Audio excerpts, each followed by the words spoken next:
Hello YouTube, this is Dr. Ronald W. Satz, founder and chair of the International Society of Unified Science and president of TransPower Corporation, a commercial and custom software manufacturing and certified systems engineering company. I work as a systems and mechanical engineer and as a theoretical physicist. As usual with my weekly screencasts, we have two topics to discuss today. Based on the reciprocal system of theory and its metaphysics. Very high galactic redshifts, and the interesting question, what happens when we die? So let's begin. First on to very high galactic redshifts. And by the way, my screencasts are based on my theoretical physics blog at WordPress. So here we go. According to the reciprocal system of theory, galaxy clusters, like the local group, move away from other galaxy clusters, eventually attaining a speed of unity, or c, the speed of light. That is, the natural unit of speed in the reciprocal system is the speed of light, c. This yields a redshift value of 1, the maximum for a normal galaxy. Quasars have higher redshifts, but this doesn't indicate, I should say quasars sometimes have higher redshifts, but this doesn't indicate that they're further away at, quote, cosmic distances. Rather, their redshifts are due to an explosive force imparted to their constituent particles, which puts them at speeds above c, although the quasar as a whole remains below c. Motions above c are in coordinate time, which is the inverse of that in coordinate space. So, instead of expanding outward in space, the particles move equivalently inward in space, causing the well-known compact structure of quasars. So astronomer Houghton Arp was right.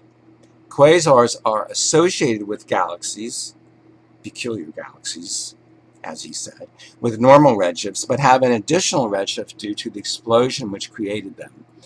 According to the reciprocal system, redshifts can go as high as 7, at which point the particles must leave our sector for the inverse or cosmic sector, which is localized in time rather than in space. Therefore, all the very high redshift galaxies discovered by the Hubble Space Telescope must be quasars, not normal galaxies. And incidentally, the special relativistic transformations of the normal Doppler relation does not apply and is incorrect. And you can see Dewey B. Larson's astrophysical work, The Universe of Motion, for the details. Okay, now moving on to the second topic, which I'm sure all of you have an interest in. What happens when we die? The metaphysics of the reciprocal system of theory can answer this question with a little bit of help from Reconstructionist Judaism. This question has vexed thinkers for millennia. Supernaturalists, transnaturalists, and atheists give very different answers. Traditional Orthodox/conservative Jews still maintain the belief in bodily resurrection and the Day of Judgment. Those adjudged by the supernatural deity to eternal life would be given their, quote, old body back, together with their soul to live in the, quote, world to come. In the interim state between death and resurrection, the soul is supposed to dwell in Gan Eden, paradise, or Gehinnom, a place of punishment, but not like the Christian hell of eternal punishment. In contrast, Reformed Jews teach the immortality of the soul, but not bodily resurrection, and they believe that the soul incarnates only once. Now, moving on to materialists and atheists. Materialists and atheists reject any metaphysical or transcendental realm, and so consider human beings to be simply big-brained animals. They therefore believe that death is obliteration. There is no distinction here between criminals and non-criminals. Atheists cannot explain the origin of human creativity or ethical values because the physical world is an amoral cause-effect mechanism. Let me just expand on that a little bit and try to derive the golden rule from physics, chemistry, or biology. You'll find that you cannot do that. Yet the golden rule exists. Ethical values exist, but cannot be derived from the physical universe itself.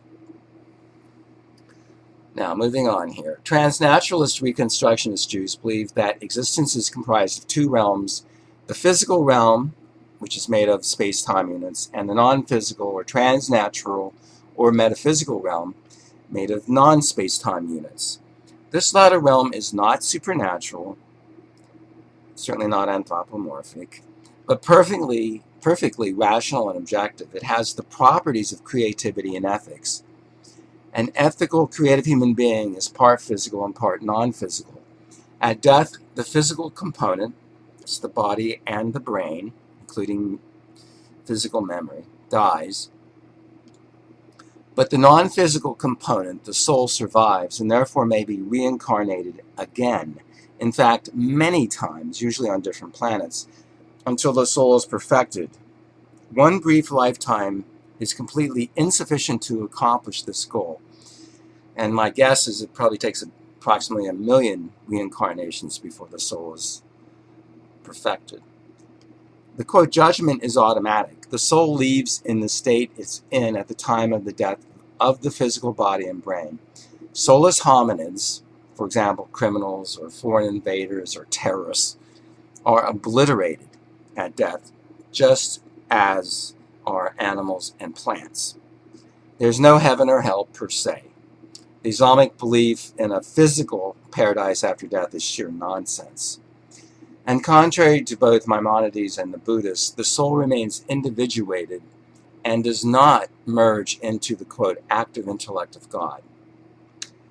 Desoulment at death is a natural process, just as ensoulment at birth or close to birth. It's got to be ensoulment must occur sometime after human brainwaves begin at the 20th week, but prior to birth. We don't know the exact time of ensoulment at this point. The Reconstructionist High Holiday Service Book, page 1031, quotes Edith Sitwell as follows, quote, love is not changed by death, and nothing's lost, and all in the end is harvest. Please study Dewey B. Larson's metaphysical work Beyond Space and Time for more details. And like I always say, study the reciprocal system and prove it for yourself. Now, for the simplest possible treatment of the reciprocal system of theory, please obtain my work, The Unmysterious Universe. All the concepts and illustrations are in there.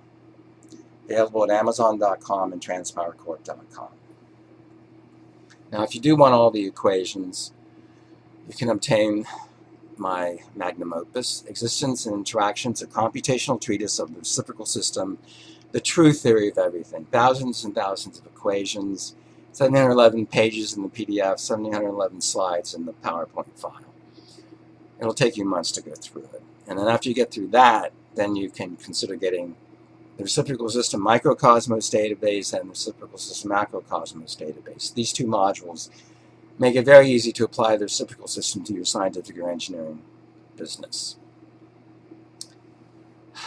Other information you can find at reciprocalsystem.guru, which is my theoretical physics site.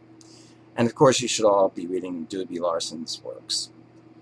So thanks for your attention. And again, please study the reciprocal system and prove it for yourself.